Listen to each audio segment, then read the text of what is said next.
Catherine Bernardo update. Yan, trending ngayon si Catherine sa Twitter dahil sinalabas ng sunset na dapat abangan kay Catherine. Yan, save the date sa July 21.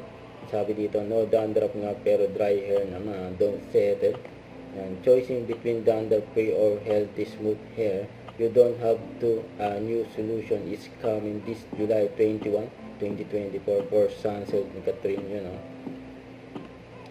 Yan, ganap ngayon ni Catherine. Yan, nag-workout siya ngayon.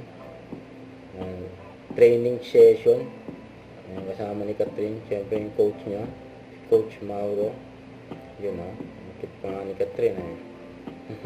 I'm here with the It's getting hot hottest here. actress and her hot new trainer. Yan, ang hot na hot daw. Sa IG story ni Catherine, kung kuha pa nga yung posting ni Catherine sa Idol Vision na inaanak niya, sabi, "Hi Nina," yung anak ni Sofia Andres, si Zoe. Post ng video rin na endorsement ni Catherine, dalagang Pilipina. She always a vibe.